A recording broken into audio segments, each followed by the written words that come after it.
Om Shanti. Good evening. Welcome to interview with a Raj Yogi. And this, I believe, is our second evening of trying this format. So we very much welcome your thoughts.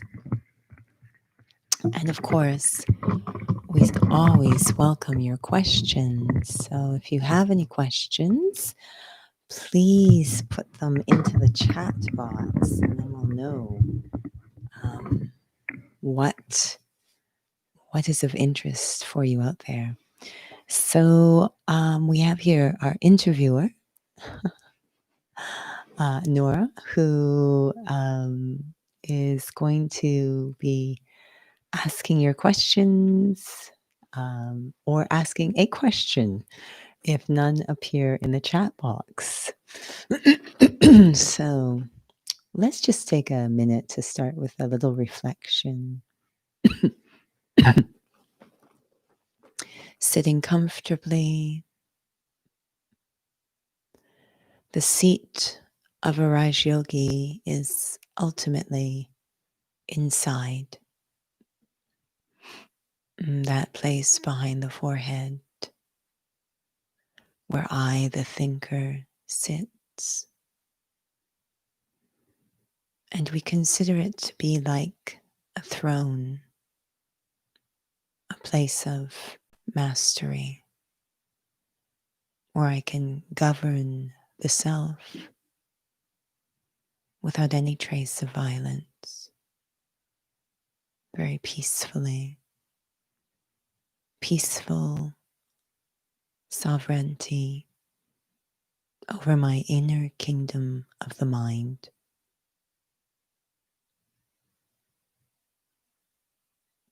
And even at this time, guiding my mind to stabilize in the present moment and accessing that true nature of peace within the self.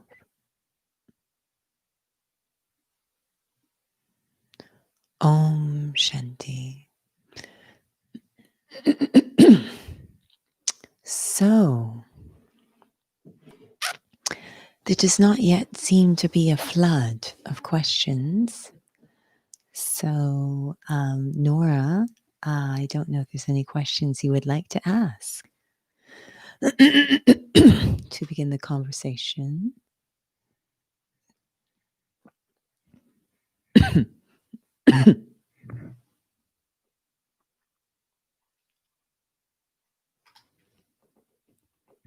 Om Shanti. Good evening to everyone. Welcome to Interview with Raj Yogi.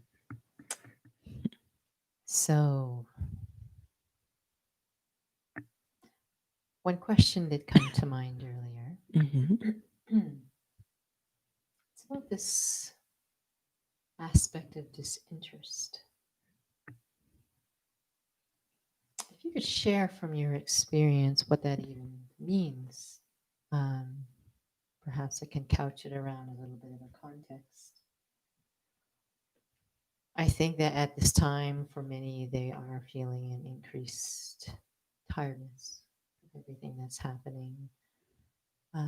But even prior to this, all of us probably have noticed that when one changes in their life, and we all go through stages, there are certain things that we just start to lose interest in. And do you find that as you are in this study, this disinterest grows and it is connected to power, spiritual power, to be able to have the power of disinterest in some perhaps maybe very addictive things that we get ourselves into? Most of it's really thinking, toxic thinking, repetitive thinking, worries, judgment, things like that. That is very, very addictive. And for some, it could be like, I'm just tired. I don't want to think anymore, which is, I don't think, the intent of what Raja Yoga is. But given your experience in this study, is there um, a kind of disinterest that has spiritual power with it as well? Yeah, disinterest is a very important driver in any process of change, actually. It can inspire someone to proactively pursue change.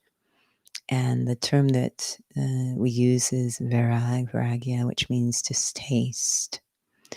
So you can sort of imagine the feeling is with the types of changes required now, we're actually trying to change things that we've become virtually addicted to. So when you talk about thoughts, certain thinking habits that we're actually addicted to, it doesn't seem we can stop. So the very harmless example of food, there might be something that I am very addicted to eating, but then there might come a point when it just doesn't taste the same. It doesn't bring that same contentment. So now I'm not interested in eating it, but I am addicted to it. The body is addicted to it. So I'm getting nothing out of it, but I still can't seem to stop. So whenever we're dealing with addictions, we always talk about replacement. So it's not just that I'm going to stop. I need to replace it with something else that I have a deep taste or love for. There's an enormous power in that love.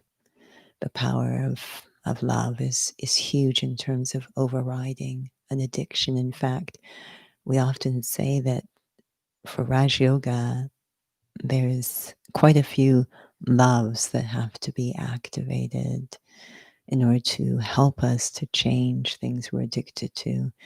And they include love for self, love for truth, love for God, and love for humanity. So there's behaviors I'm addicted to. They're not doing anything for me anymore. I have no interest in them. That's not going to be enough. That's really helpful. But I'm also that's pushing me, but I want that pull of love as well. So otherwise it's very violent and it's not sustainable. It's not really creating change. So the question always is, yes, I'm not interested in that, but there will also have to be a deep interest in something else to replace, and that gives power. So making sure that there is that replacement there. I keep sensing that balance is huge in this study and in general what spirituality is about. And I certainly feel like we kind of fall out of balance, or spirituality definitely has, perhaps with past experiences we've had, a reputation and personal impressions of isolation. And so some things that have come up a lot in terms of questions that have come, maybe not in the context of the question and answer, but in different circles within the students of Raja Yoga, of actually implementing. Uh, what does this actually look like in terms of what does it really mean to be able to let go and to actually fill up? Because I think that maybe we're not really paying attention to both or even know what we're doing. Yeah, there's always that issue of I completely understand in theory. I completely recognize that this is beneficial. So all of that can be going on, absolutely. And it's a bit, we sometimes compare it to, because we call this a university, that in university, especially higher education, you will have your theory classes and then your practical or laboratory classes. And I can study in the theory classes, totally recognize, totally say I understand. I can repeat it back on the exam and everything, but I eventually want to get into the laboratory. I remember so much the moment getting into a laboratory and you actually had to do it. And it's like, okay, now I get what's really involved once I go from theory to practice. So we often say that our life becomes the classroom. So seated meditation times, listening to spiritual knowledge, this can often be more of the theory side. Although when we're seated, we're absolutely experiencing. I can be sitting in a lecture hall listening, and really, if I'm listening with a lot of attention, I'll be experiencing as well. And then as I study, I'm reading it back to myself. This is all experiencing. But eventually, it's not until I actually have to use it. And that's where power comes as well. When I have to use it, that it really comes to light what's going on, the practical. And that's why we talk about as you walk and move around, um, am I able to use that experience in terms of scenes and situations and interactions? And I will be honest, I remember often taking, for example, first aid training, and I always appreciate the instructors who would not just sit and lecture. And yes, there's practical, but they really would do quite intense scenarios. And that's the only time I felt I was gaining any power, any sense of what's really involved. Repeating it back is okay, but the bottom line is when you're actually in that situation, the power comes from using it. So, and even in seated meditation, it can change from theory to practical without it even while walking, move around. But even seated, we're always having to check. Am I thinking about this? Am I experiencing the thoughts? Or am I embodying it? Is it reality? So they're very subtle differences and they require a lot of honesty. And whatever is going on when I'm seated, that becomes clear as I'm faced with different situations, what I've actually been doing while seated.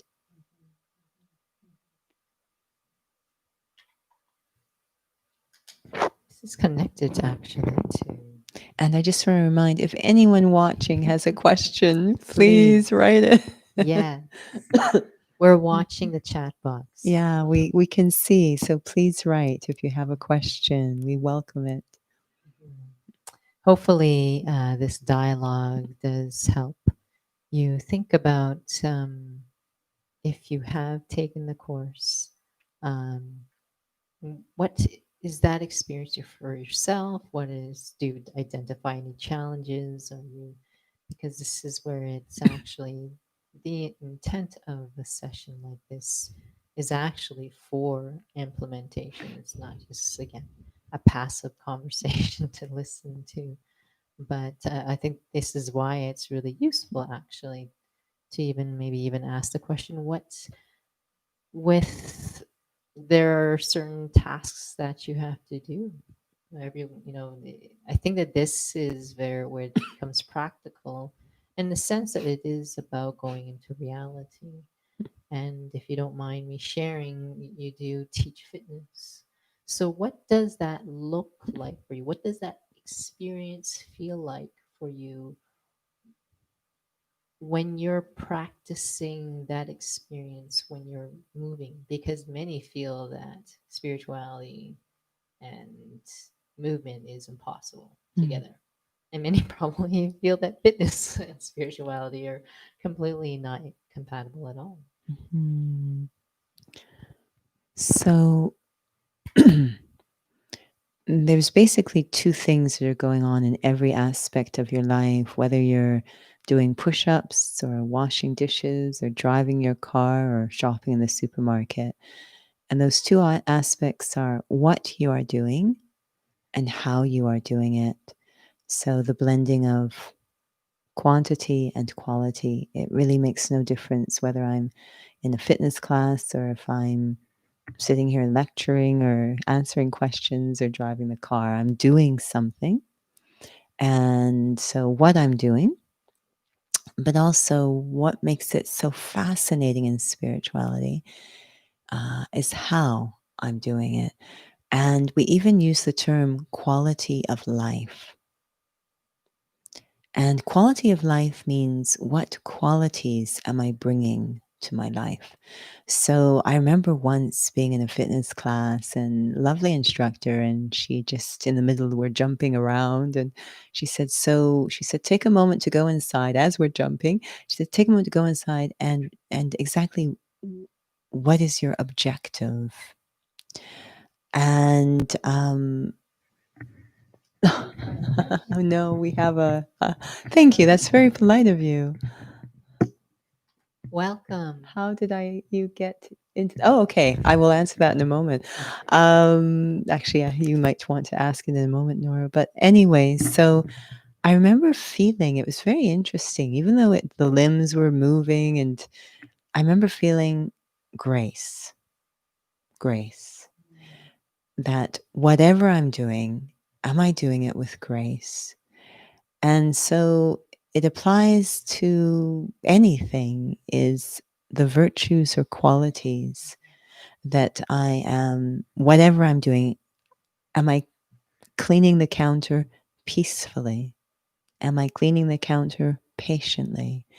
And those qualities come from, we say, a spiritual state of being, a spiritual awareness. So considering myself to be um, a holder of qualities, a soul, and I'm expressing myself, I, the soul, through the body, through the actions.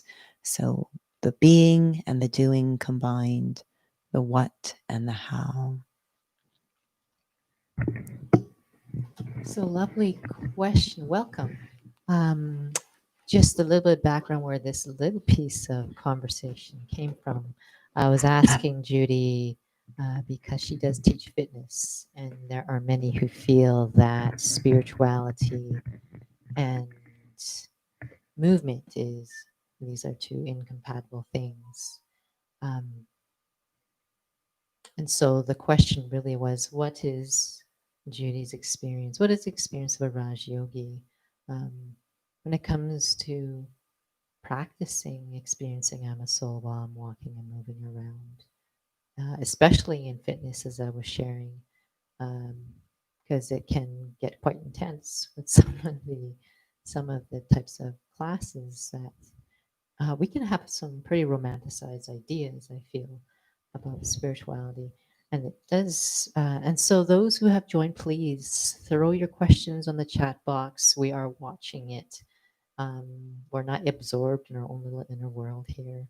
And so, a part of that actually So I see we have a question. is that a question I Yeah. can read? Yeah. How did you get into this? And Oh, she sorry, says, I couldn't tell if you meant this conversation right now. no, How she did you said get Raj Yoga, I meant. Okay. The next How did one. you get into Raja Yoga? Well, it was good for those who are wondering what we were talking about. So, how did you get It into was Raja good. Yoga? um, it's interesting. I think many who might listen in probably have the same experience where, they're going along and they're having certain thoughts or questions. We call them existential questions that come into their mind, like, what is the point of all of this? What is my purpose? What's going on? Is this it for life? Is this it? I mean, is this all we're supposed to do? So those questions were always there. And as we go into early adulthood, where we're intended to find our path for life, the thoughts had always been there, but it became quite intense as I was, entering that phase of life where one's to find their profession, their purpose, what they're going to do with the rest of their life. And there was really nothing coming to mind. And it was cause for concern. It really felt like the options available would not be fulfilling. And which is not to say I had extremely supportive home, that whatever I wanted to do with my life would be completely supported. But there was just nothing speaking to my heart. There were those big questions, this feeling, deep feeling of purpose, but not really finding, very connected to the last conversation we just had on what and how. What are you going to do with your life? And it wasn't really, it turned out it wasn't quite the right question, but it is the question we're often asked. And I'll just short answer: a series of events happened which seemed to point me towards the doorstep of a Raj Yoga center. And I think the biggest part of that was just this more and more feeling inside, a louder and louder voice inside that was crying out for some answers, really. As it turned out, spiritual answers. So it kind of found me, but there was a readiness. I think there's a saying about that: when the student is ready, the teacher appears. There was a readiness inside. And literally, it felt like the center kind of Brahma Kumaris found me, if you will, just a series of interesting events. And it really spoke to what I was looking for. And the main thing it said: grow up. How do you feel about the profession of being a peaceful person?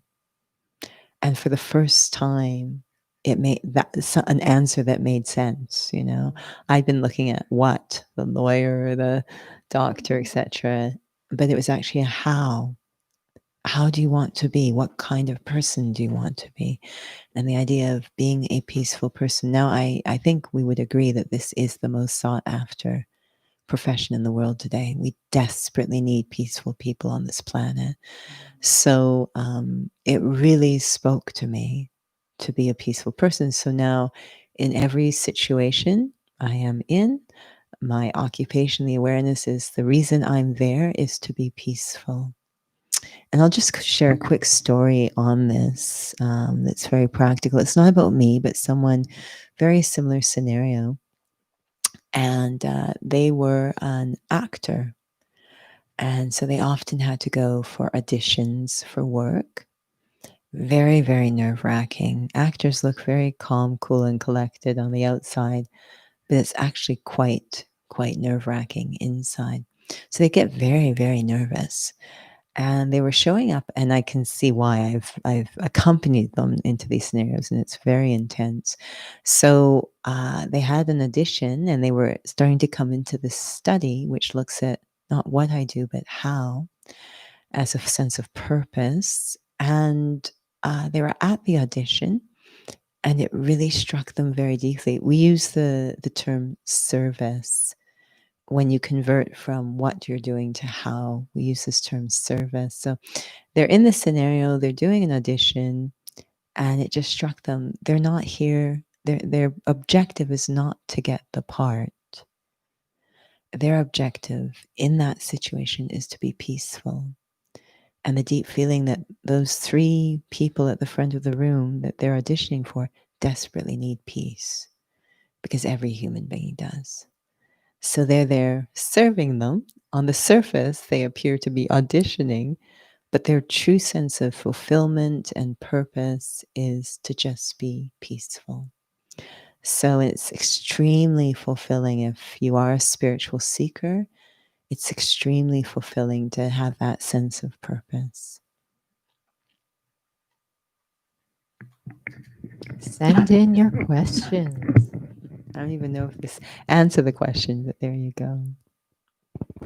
A couple of meditation sessions, experience sessions, and it's probably come up in one of the inner fitness about there's a clear difference between just feeling peaceful and being of peace.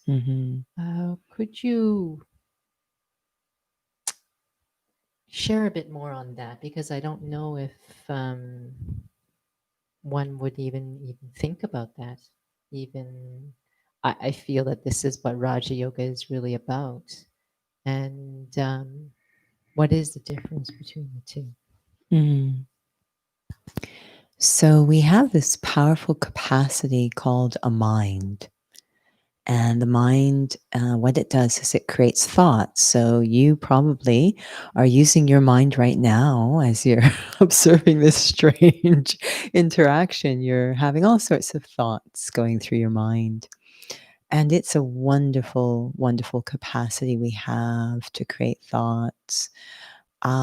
Every thought you create has an associated feeling. So this is a powerful situation dynamic that I can create a thought and it has a feeling and seems like a lot's going on. But it's different. What we're suggesting is actually, we use the term awareness, which is much deeper than thought, is I actually want it to be reality. So not just a thought. At that point, it almost says, well, I wonder, you start to almost speculate or vicarious or virtual. That's what thought starts to feel like, rather than actually going. If you imagine there's a room and there's things going on in the room, and you stand outside the room and think about what it must be like to be in that room, but you don't actually enter the room. That's the difference. So I'm standing outside the room and thinking about, if I don't know, let's say there's ballet going on in that room. I'm thinking about what it must be like to be in that room studying ballet, but I'm standing outside the room, right? I'm still having feelings. I'm thinking, oh, it must be very, very pleasant and sweet and graceful. And right. So I'm having all these thoughts and there's feelings, but I'm not actually in the room and actually experiencing it as a reality. So again, it's very similar to the earlier question. It's a subtle difference that requires tremendous honesty to know what I'm doing. But even as you sit here, you can have the thought, I am a soul, and you can imagine a point of light, and it's creating very nice feelings and it's shutting out other thoughts. But I'm not actually experiencing myself to be a soul, which will activate capacities. So as I go through the day, it will reveal to me very clearly which one I'm doing by how I am affected by things. Well, I don't know how you're going to like this next question. Uh-oh. What time is it? Actually, would you like to take us into both of those two experiences of contrast between the two? Because this will have to be another session, but sometimes it's more than the language. This can get quite subtle. And I feel that as we study and we continue to study, our capacity to sense it is subtle. I don't mean like esoteric subtle, but a side note, we have this initiative that's going on with youth, and it's really to experience this quality of being a soul and to be able to express it. And there are a lot of questions that came through. What do you mean? Give some outward examples. What you mean? And for myself, it was beautiful to experiment ironing and to be in that experience, and that to have even the trust that there is power in that invisible. So still, what does it mean? Peaceful feelings, really going into that reality. I don't know if you feel like we can certainly end that way, but one thing I'll share is, and I'm thinking of Brahma Baba, because I think he was very good at this. And we often use the term aim and objective in this practice, but even if I look at a flower, which is an example we often use, we are so enjoying the form and the fragrance and the color of the flower and don't really appreciate the seed from which the flower emerged from. And that's a big part of what happens here, because what's going to have to happen to me to become that seed, my addictions that we started with do not like it. So they are going to deceive me into thinking something is going on when actually nothing is really going on. So we'll focus on the virtues and we'll focus on this. But what Brahma Baba did, because in this study we say it is through and this is a highly misunderstood word, so it might take up our next interview. Through detachment, all of the virtues emerge. We actually use the word purity. Through detachment, all the virtues, the seed from which all virtues emerge. So I can certainly have lots of thoughts about being kind and sweet and peaceful and never go into that seed. They're not coming from that seed, that detachment, that purity. So that means that those virtues are going to be limited. There will always be some situation in which it will be impossible. It'll just be too much of a stretch because I haven't got the right seed or the power of purity. So we actually focus a lot on the detachment, on just going into that seed stage. It doesn't seem very glamorous. It seems far more glamorous to think about peace and compassion and everything, but all of those come from the seed. Just like the seed doesn't look as beautiful as the rose, but there is no rose without the seed. So to have a real appreciation for the seed, and this comes in physical fitness a lot as well, is souls like the glory of muscles, the looks and the results, and they have very little patience for building a foundation, which is because it's all very invisible work. The ones that have a long career in physical activity, um, it's because they have a foundation. They're more resilient, if you will. So the same thing happens. Spirituality means I experience myself to be a spirit. To some people, you say you're spiritually go, you must recycle. Like it's so far down the line, or you must be very virtuous or peaceful. And it actually starts, the seed of spirituality is I experience myself to be a spirit, a soul, and everything comes from there. So, to really, it's going to be, in terms of the question of guiding into an experience, it's not going to be a very glamorous. I think it actually frightens a lot of people. It's a very beautiful experience on the other side, but it frightens people because it's mostly about letting go, about what we call renunciation. That is the true experience, not just thoughts in my mind, pleasant, romantic, calm ocean and all that, but it's actually, I know this sounds extreme, we call it actually dying alive. That I am having such a deep paradigm shift about the very foundation, which is my awareness of myself. This word I is going to go through a profound paradigm shift. So, of course, we're going to do everything possible to avoid it, even though we want it. Because if I plant that seed, I get all those other benefits of peace. So we can finish with that unless anything out there or otherwise that you wanted to ask.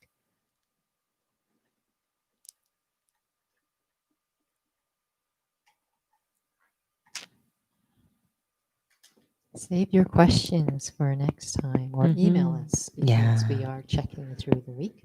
Yeah. And with the flood of emails of questions that have come through, we do actually keep them and we want to hear from you. So again, if things come up through the week, I would encourage you to, she really likes this format. That's great.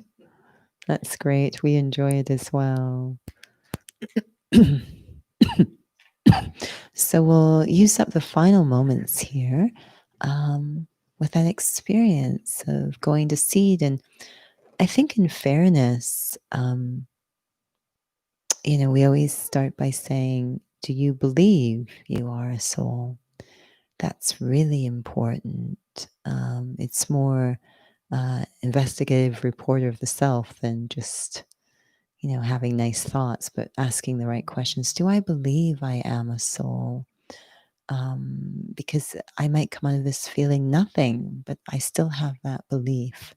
I am a soul, so I will just keep trying without deceiving myself, denying myself the real experience. So very patient. So, once again, sitting comfortably, I am aware as I sit here of the body. It's very easy for me to be aware of the body because I can see it through my physical eyes.